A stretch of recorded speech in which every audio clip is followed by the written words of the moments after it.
Assalamualaikum warahmatullahi wabarakatuh. Bertemu dengan saya lagi, Dr. Lia Rahmawati, SEMAK, di mata kuliah Manajemen Audit di pertemuan kedua.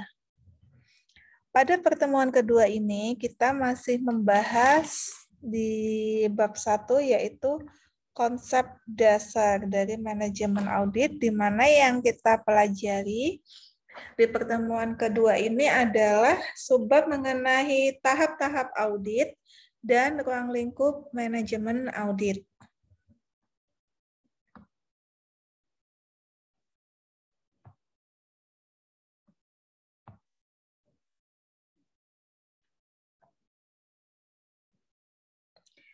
Di pertemuan 1 kemarin, kita sudah membahas pengertian apa sih audit manajemen. Jadi audit manajemen itu dari kata manajemen dan audit, di mana di manajemen itu sendiri kita mengenal POAC. Jadi audit manajemen itu kita melakukan evaluasi atau controlling, ya, pengawasan terhadap pelaksanaan dari POAC. Kemudian di pertemuan 1 kemarin kita juga membahas pihak-pihak yang berkaitan dengan manajemen audit. Yaitu ada pihak pertama, di situ adalah auditor, pihak kedua adalah entitas yang menjadi objek dari pelaksanaan audit. Kemudian pihak yang ketiga adalah calon investor atau pemegang saham atau dewan komisaris yang membutuhkan pelaporan dari auditor atas hasil audit pihak kedua. Nah, di pertemuan ini kita membahas tentang tahap-tahap audit. Yang pertama adalah audit pendahuluan. Nah, audit pendahuluan ini terdiri dari atau isinya terdiri dari latar belakang dari pihak entitas atau pihak kedua yang menjadi objek audit. Nah, pastinya latar belakang ini isinya tentang jenis perusahaan, ya, apakah itu perusahaan dagang, perusahaan manufaktur, atau perusahaan jasa. Kemudian susunan dewan direksinya, susunan struktur organisasinya, kemudian pelaporan dari masing-masing divisi. Nah, itu di audit pendahuluan. Kemudian yang kedua adalah review dan pengujian pengendalian manajemen. Nah, review ini, yang dimaksud dengan review dan pengujian pengendalian manajemen adalah membandingkan atau mereview dari kriteria atau kebijakan, peraturan, norma yang berlaku di entitas atau di perusahaan tersebut dengan kriteria kebijakan atau norma yang berlaku di umum.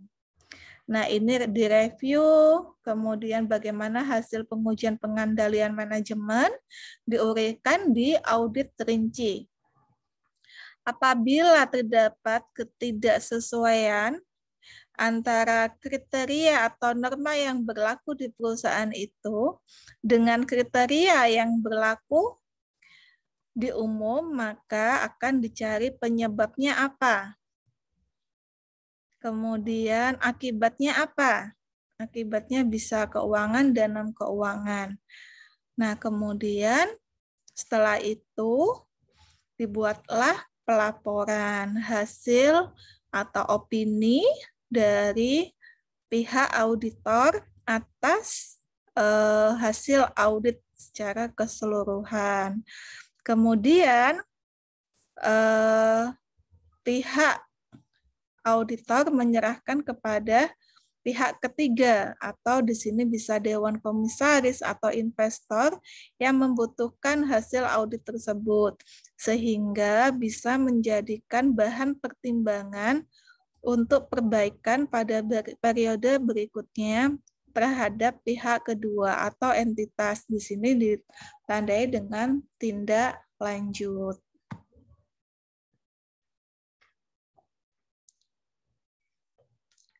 Nah, kemudian kita akan membahas tentang ekonomisasi, efisiensi, dan efektivitas.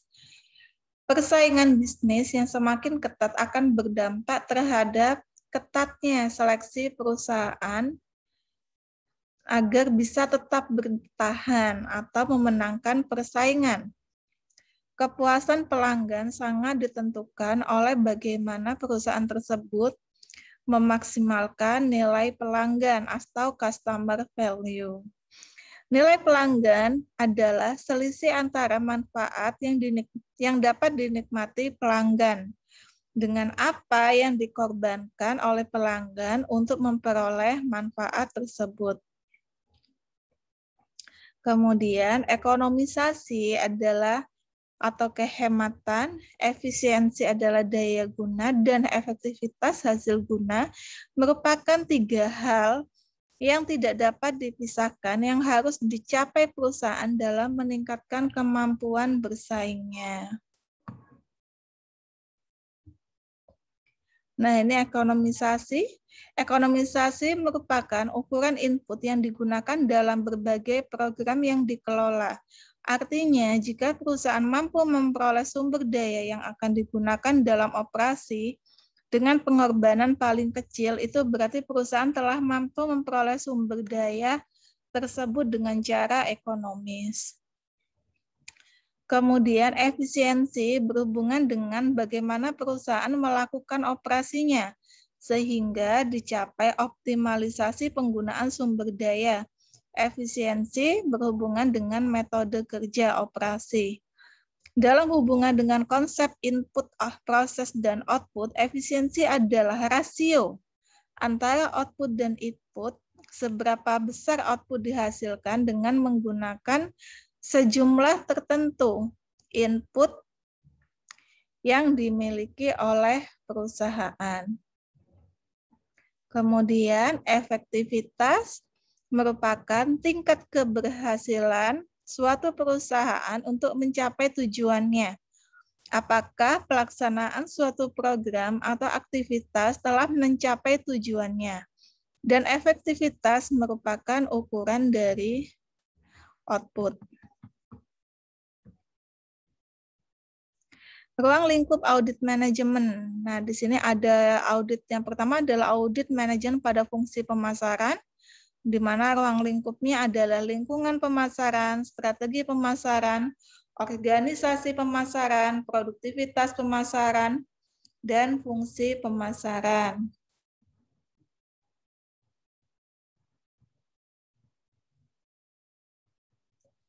Kemudian yang kedua, audit manajemen pada fungsi produksi dan operasi, di mana ruang lingkupnya terdiri dari perencanaan produksi, pengendalian kualitas, produktivitas dan efisiensi, metode dan standar kerja, pemeliharaan peralatan, organisasi manajemen produksi dan operasi, plan dan layout.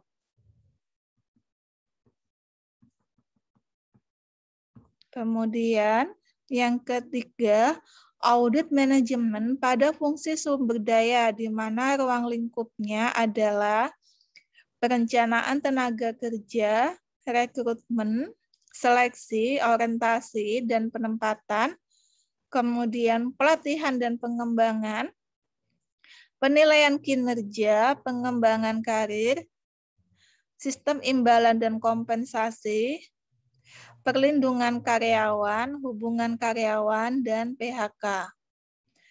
Kemudian yang keempat adalah audit manajemen pada fungsi sistem informasi, di mana ruang lingkupnya terdiri dari dukungan satuan pengolah data, kemudian perencanaan pengolah data, organisasi pengolah data, kemudian pengendalian pengolah data.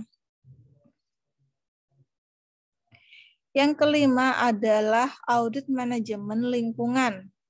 Tujuan dari audit manajemen lingkungan pada fungsi ini adalah untuk menilai sejauh mana perusahaan telah melaksanakan tanggung jawab lingkungannya.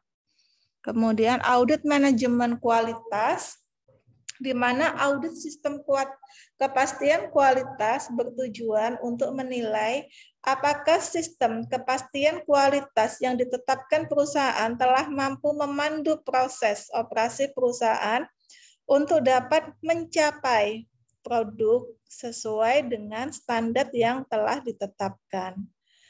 Kemudian yang ketujuh adalah audit manajemen bidang perpajakan, di mana fungsi perpajakan pada perusahaan sebenarnya hanya bagaimana melaksanakan kewajiban secara benar sesuai dengan peraturan dan perundangan perpajakan yang berlaku. Itu yang saya paparkan untuk pertemuan kedua ini. Kemudian adik-adik sekalian bisa mengerjakan tugas. Jadi hasil dari pertemuan pertama dan kedua ini saya uraikan yang tadi yang sudah saya jelaskan. Kemudian adik-adik di sini bisa mengerjakan tugas dari materi bab 1 ini. Batas pengumpulan tugas maksimal 1 minggu setelah mata kuliah ini berlangsung. Itu aja dari saya. Apabila ada pertanyaan, bisa kita lanjutkan di sesi diskusi. Wassalamualaikum warahmatullahi wabarakatuh.